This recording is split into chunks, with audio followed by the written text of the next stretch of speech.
comissão especial da Câmara que analisa medidas contra a corrupção ouve a opinião de auditores e dos órgãos de controle. E esta edição destaca também: pais que não comparecem a reuniões escolares podem perder o benefício do Bolsa Família. É o que prevê um projeto aprovado em comissão da Câmara.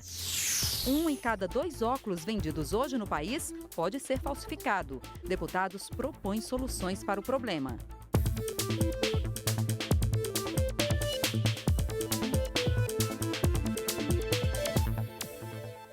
Boa noite em Brasília, 8 horas. O Jornal da Câmara começa agora. 10 medidas contra a corrupção. Esse é o nome da campanha que resultou num projeto de lei assinado por mais de 2 milhões de brasileiros. A proposta foi escrita pelos promotores que atuam na Operação Lava Jato. Nesta segunda-feira, a Comissão Especial da Câmara, que analisa a proposta, quis saber o que os órgãos de fiscalização acham dessas mudanças. A resposta está nessa mesa. TCU, CGU, servidores de diferentes órgãos que fiscalizam o dinheiro público. No geral, eles concordam com a proposta do Ministério Público, mas só no geral. São medidas para quem joga no ataque, né? No ataque. Todo mundo quer jogar no ataque, todo mundo quer fazer gol, todo mundo quer, né, ganhar espaço em mídia, e, enfim. Mas tem um aspecto do controle, né, que tem mais a ver com o jogo na zaga, na retranca. Uma necessidade de fortalecer toda uma rede de controle. Os tribunais de contas participam nos estados aí da rede de controle em cada unidade da federação. Então, não fortalecer só o Ministério Público e deixar os demais órgãos de controle em outro patamar, eu acredito que não seja a melhor saída. As críticas estão colocadas, mas vale lembrar que essas não são as primeiras. O próprio juiz Sérgio Moro, que julga a Lava Jato, quando aqui esteve, também sugeriu mudanças no texto. E é claro que cada um vai ter uma visão diferente sobre esse assunto. Essa é uma disputa legítima. O desafio dos deputados vai ser encontrar um ponto de equilíbrio. O que nós não queremos aqui é dizer que o Ministério Público é melhor do que o TCU ou que o TCU é melhor que os TCEs. Pelo contrário, eles se complementam. Eles devem trabalhar em conjunto, harmônicos. O jornal O Estado de São Paulo denunciou que haveria uma tentativa de afrouxar a proposta. O problema estaria na criminalização do chamado Caixa 2 de campanha. O relator, deputado Onyx Lorenzoni, não quer nem ouvir falar de acordão e promete: a criminalização do Caixa 2 fica. Qualquer acordão que se tente fazer, o primeiro a denunciar sou eu. Criminalizar o Caixa 2 é o jeito da gente limpar a política. Chega da política ser território de bandido, a política ser território de gente limpa. A comissão especial que discute alterações na lei dos agrotóxicos debateu os tratados e acordos internacionais firmados pelo Brasil no âmbito da Organização Mundial do Comércio. A intenção é tornar a nossa produção agrícola mais competitiva lá fora. Durante a audiência pública, foi debatida a necessidade de atualizar a legislação sobre agrotóxicos, visando o cumprimento de acordos sobre a aplicação de medidas sanitárias e fitossanitárias estabelecidas pela Organização Mundial do Comércio. O deputado Luiz Nishimori destacou que o Brasil precisa garantir a competitividade de seus produtos no mercado internacional. O Brasil é um país essencialmente agrícola. Ele tem que ter uma excelente, boa participação lá fora, internacionalmente. Às vezes, isso nós temos que fazer alguma coisa para que isso melhore também aí esse acordo. E também aqui no Brasil nós temos aí muitos defensivos que está fora, ou talvez muitas coisas fora de acordo internacional. É um acordo que ele tenta criar um equilíbrio entre o livre comércio, né? Você não pôr restrições ao livre comércio, se equilibrando com outro valor que é a proteção da saúde da população, dos animais e dos vegetais, a inocuidade dos alimentos que são consumidos. Então ela busca esse equilíbrio. O deputado Nilton Tato defendeu a realização de debates com a população sobre a necessidade de alterar a legislação que regula o uso de agrotóxicos. Na opinião dele, é alta a contaminação dos alimentos consumidos pelos brasileiros. Nós precisamos fazer, primeiro, um debate com a sociedade para esclarecer, entendeu?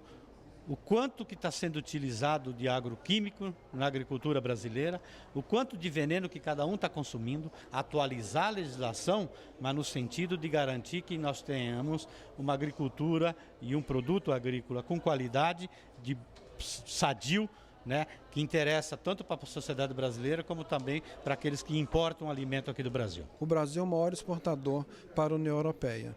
O país que mais exporta para a União Europeia. A União Europeia é super exigente em controle de agrotóxicos.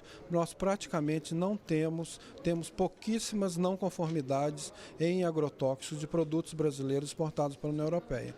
E o nosso controle de resíduos, o Programa Nacional de Controle de Resíduos e Contaminantes, também é um programa aplicado com base científica, verifica que nós temos muito poucas não conformidades. A Comissão de Seguridade Social e Família aprovou uma proposta que torna a participação dos pais em reuniões escolares pré-requisito para o recebimento do Bolsa Família. O responsável que não comparecer às reuniões de pais e mestres poderá perder o benefício. A proposta havia sido rejeitada pela Comissão de Educação.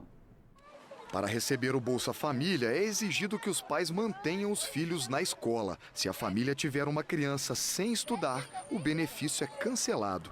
E agora a Câmara analisa mais uma exigência a ser cumprida: a participação nas reuniões escolares. Se a regra virar lei, o responsável pela criança que não participar destes encontros poderá ter o benefício cancelado. Mas as reuniões terão que ser marcadas em horários que não atrapalhem o trabalho dos pais. A deputada Flávia Moraes relatou o projeto na Comissão de Seguridade Social e Família, onde o texto foi aprovado. Ela defende que a educação não pode ser deixada apenas sob responsabilidade da escola. As famílias que são beneficiárias de programas de transferência de renda geralmente não tiveram oportunidade de estudo. E isso muitas vezes se multiplica nas outras gerações. Então é importante que essa família que não teve condições de estudar, que ela tenha essa oportunidade, participando das reuniões escolares, de efetivamente participar da vida escolar do seu filho, criando para ele uma realidade diferente daquela que ele teve como a sua realidade de vida. O deputado Jorge Sola é contra a proposta. Ele defende que a participação dos pais seja estimulada com campanhas educativas e argumenta que, na ausência dos pais em reuniões escolares, a perda do benefício seria uma sanção exagerada. Imagine o trabalhador da construção civil, imagine quem trabalha como vigilante, muitas vezes em turnos noturnos.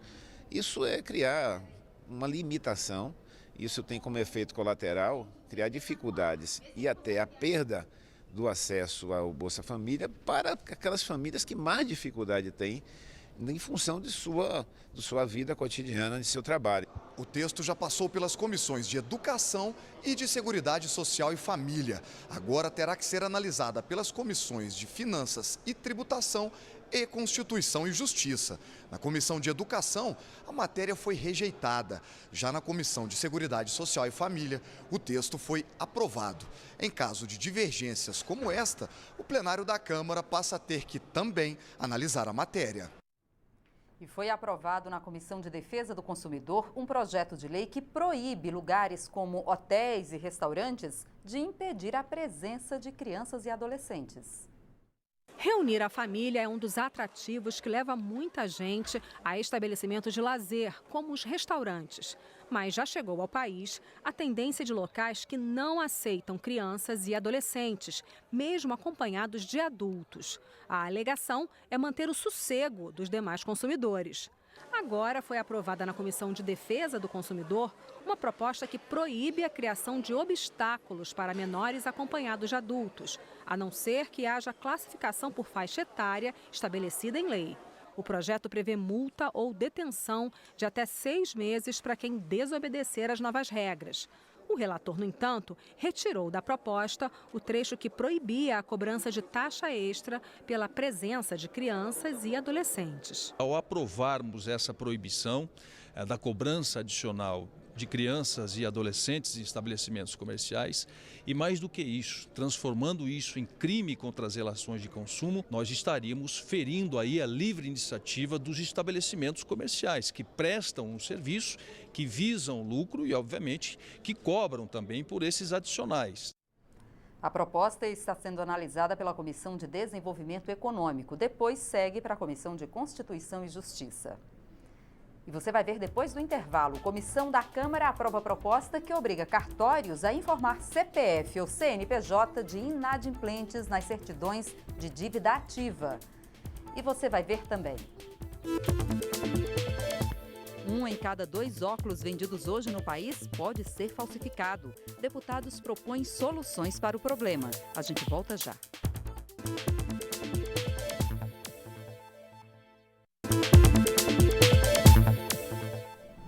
O recente ataque racista e homofóbico contra estudantes da Universidade de Brasília foi tema de debate em uma audiência pública aqui na Câmara, que reuniu representantes do meio acadêmico e do sistema judiciário. Estudantes da Universidade de Brasília foram alvo da manifestação de um grupo integrado por 15 pessoas. Eles entraram no Instituto Central de Ciências com megafone e bandeiras do Brasil, gritando palavras preconceituosas contra os estudantes, como insultos racistas e homofóbicos.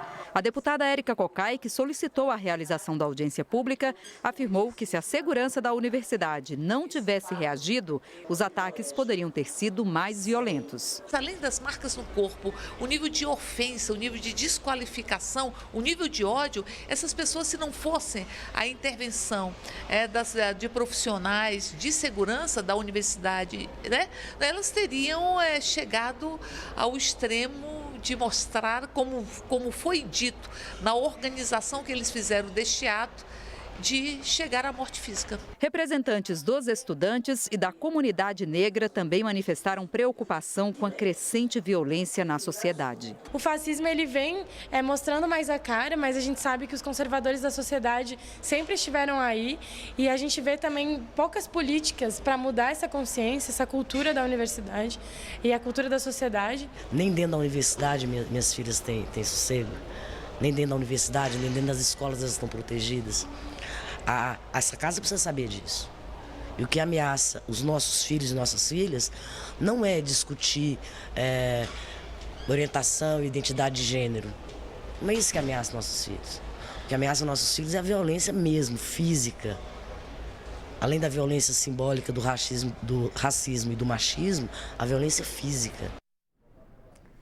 1 em cada 2 óculos vendidos hoje no país pode ser falsificado. Entre proteger o bolso e proteger os olhos, muita gente fica com a primeira opção. Mas um projeto aprovado na Comissão de Desenvolvimento Econômico da Câmara sugere uma solução para combater esse tipo de pirataria. Óculos, armação, lente de contato, tudo pode ser falsificado. A Receita apreendeu 90 milhões deles entre 2006 e 2014. Outro tanto foi parar no rosto dos consumidores, que perderam a chance de passar por um médico e ainda correm o sério risco de ter a visão prejudicada. Mas e se o próprio consumidor fosse convidado a cobrar qualidade? A proposta foi aprovada na Comissão de Desenvolvimento Econômico da Câmara. Ela é simples. O fabricante é obrigado a apontar as características do produto e a garantir a qualidade. Nossa grande preocupação é que lentes de contatos e a própria lente do óculos, ela não é perceptível algum prejuízo no momento. A gente percebe o prejuízo numa visão de má qualidade do seu produto daqui 5, 10 anos. Isso traz uma segurança para o consumidor e principalmente para o usuário desse recurso aí para melhorar a sua visão. A questão é, se o produto não atender ao padrão garantido, o consumidor poderá ir à justiça e processar o importador ou fabricante. O doutor Mauro Nisch queria que a lei fosse além disso e cobrasse também um padrão mínimo de qualidade. De todo modo, ele sugere, na dúvida, é melhor procurar um médico. Desconforto, às vezes náusea, mal-estar, dor de cabeça, que vai atrapalhar o desempenho de qualquer um, estudante até um trabalhador comum, né? Então, na confecção de óculos, é importante, sim, retornar ao oftalmologista, né? E o oftalmologista vai verificar as características, a qualidade dessa lente e vai pedir para que o óptico refaça muitas vezes, né? Se você ficou interessado, acompanhe a tramitação desse projeto pela nossa página na internet. Acesse câmara.leg.br e procure pelo projeto de lei número 4008 de 2015. Antes de seguir para o Senado, a proposta ainda precisa ser aprovada pelas comissões de Seguridade Social e de Constituição e Justiça da Câmara. A Comissão de Finanças e Tributação da Câmara aprovou uma proposta que obriga os cartórios a informar o CPF ou CNPJ dos inadimplentes nas certidões de dívida ativa. O objetivo é evitar que pessoas com o mesmo nome de quem está devendo na praça sejam prejudicadas. Segundo o IBGE, existem quase 8 milhões de brasileiros chamados José. Se algum José tem um sobrenome comum, é bem provável que ele tenha alguém com nome e sobrenome idênticos aos dele. E isso pode acabar sendo a causa de uma enorme dor de cabeça. Foi o que aconteceu com o técnico em radiodifusão, José Vieira da Silva, que até hoje não conseguiu resolver o problema do nome sujo na praça causado por um xará. A minha dívida foi aparecer quando eu fui fazer o financiamento da casa própria, né? Na época. Aí apareceu uma dívida grande, aí eu estava devendo o banco, né? Que o banco já tinha entrado com o pedido de justiça, com o oficial de justiça. E quando dei entrada na justiça, aí apareceu mais coisa criminal, que era devendo uma compra de um avião de porte médio.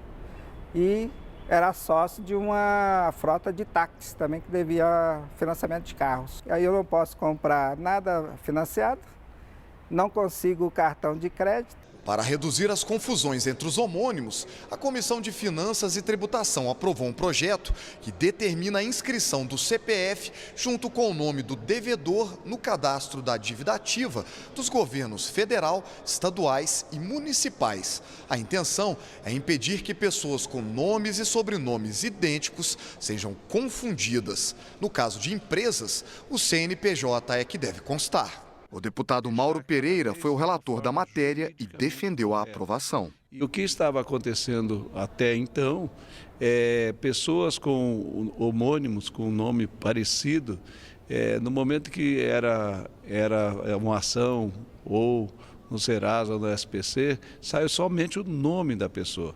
E o projeto do deputado Carlos Bezerra será necessário, a partir de agora, no momento que passar pela CCJ, terá que ter o nome e o CPF da pessoa. A proposta ainda precisa ser analisada pela Comissão de Constituição e Justiça, depois segue para o Senado.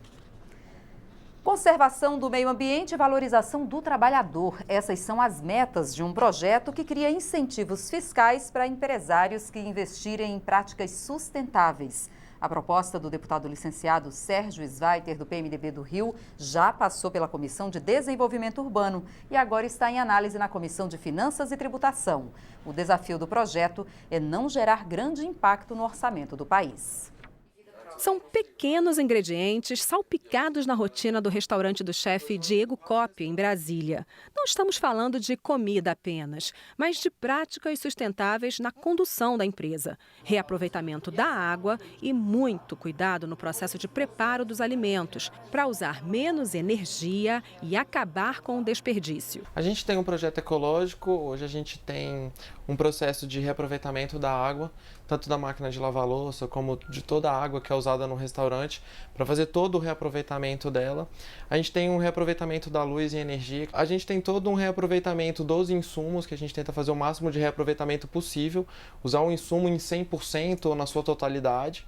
Então eu deixo eles serem criativos junto comigo, a gente senta, faz reuniões e eu deixo eles testarem as receitas para tentar usar tudo em 100%. O chefe de cozinha é o tipo de empresário que pode passar a ter incentivos se um projeto em análise na Câmara virar lei. O projeto cria um programa chamado Empresa Consciente, que utiliza incentivos fiscais do imposto sobre a renda da pessoa jurídica para projetos de conservação do meio ambiente, redução da poluição e valorização do trabalhador. São amplas as possibilidades. A empresa vai poder deduzir do imposto devido tudo que gastar com projetos ecológicos, como, por exemplo, reflorestamento, uso social da água, contra erosões ou preservação da fauna. Também na área de arquitetura, como é o caso de construção de casas solares e de edifícios verdes.